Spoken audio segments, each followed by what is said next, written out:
So you're right. Let's get on to like actual training and like running tips. Like you kind of go over like the kind of races you're training for.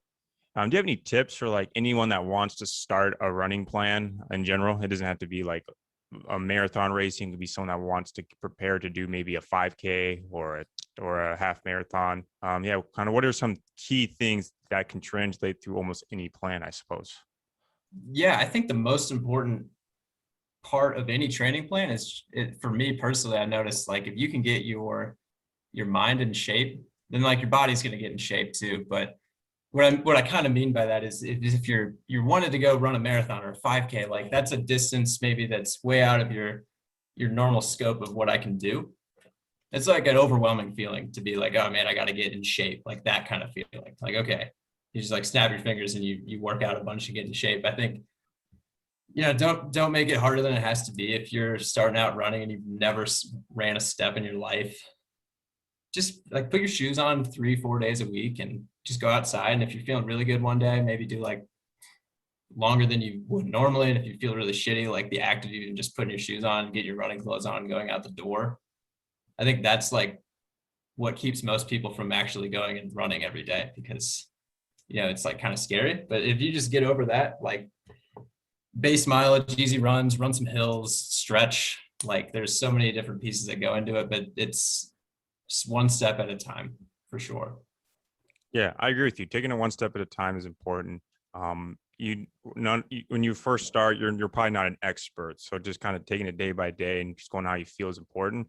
My key tip would probably be consistency.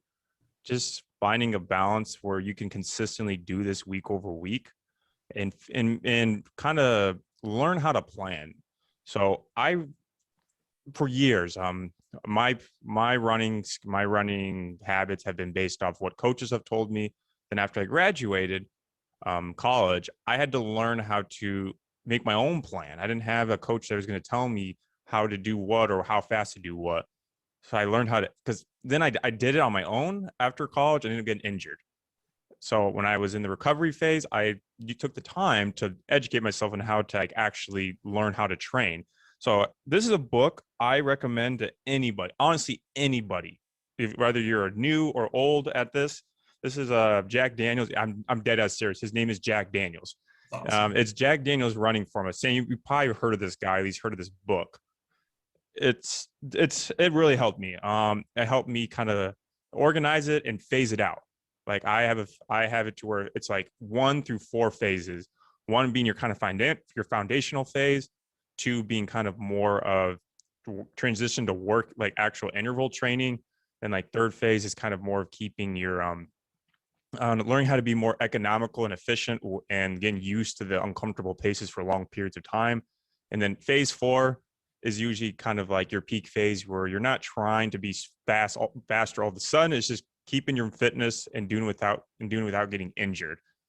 Then that's just for my plan. I'm sure it varies by what kind of race you're going by, but it's kind of a general idea of like making sure that you have a plan and the phases make sense in terms of transitioning to your optimal like running fitness. And as I mentioned, like time management's important. Value your sleep and help you actually just kind of be at your full energy when you run. Because if you have an off day back to back, maybe you're having some bad sleeping habits, or maybe you're not eating the right things or something like that. But I think sleep's the first thing to fix, because then it kind of makes it a little easier for you to recover week run over run. But I think kind of like making it fun, as you mentioned, like just going out for a run and just kind of going by how you feel. I think that's important, because running is a hobby. It's a sport. It should be fun. It shouldn't be like a chore. You shouldn't just be, oh, fuck, I got to go out and run. Like you can't be like, you shouldn't be feeling like that every run. Some runs, it makes sense because sometimes you just feel a little sore, but it shouldn't feel like that every time you go put your shoes on and go on a run. And I think something kind of helps avoid that feeling is setting incremental goals. So let's say you want to run a 5K for the first time. Maybe your goal should be, okay, I want to be able to run a mile without stopping. Or after I do that, I want to be able to run a mile at this time.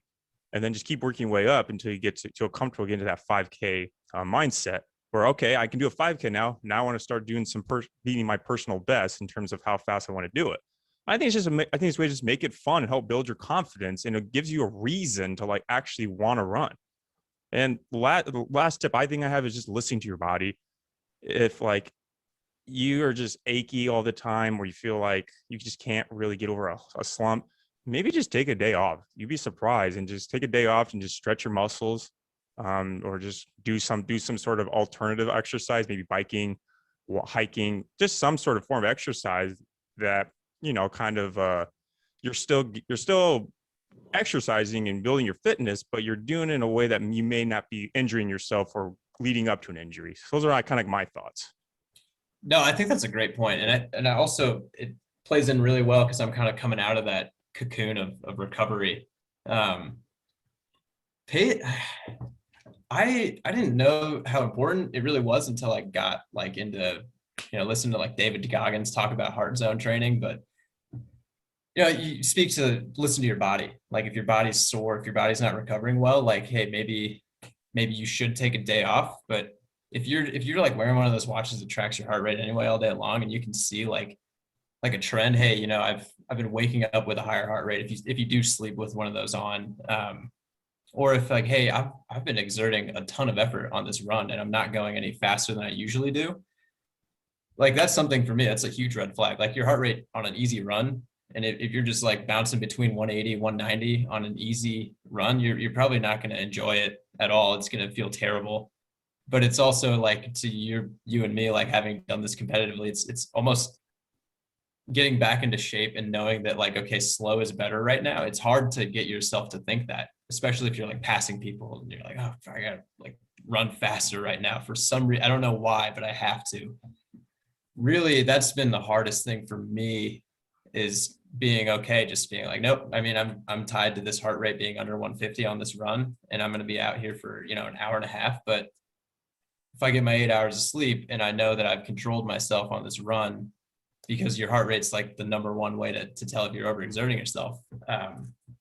Then you get home and say like, okay, this is a good run. I slept, got my 8 hours in, and recovery wasn't great. Tell by your resting heart rate when you wake up, or maybe you take a pulse check in the morning at the same time. That's a good way to tell if you're overdoing it too. I think that's important. You mentioned building in a consistent schedule. Like for me, most important thing first is enjoy it, be healthy, be comfortable. And then like I'm building in the consistency now where, I'm doing like a Tuesday workout and a Friday, and then you got your midweek long run on a Wednesday, and then your actual longest run Sunday. Monday you can run if you want. Saturday, please take a day, go hike, do whatever you want to do to stay active, whatever.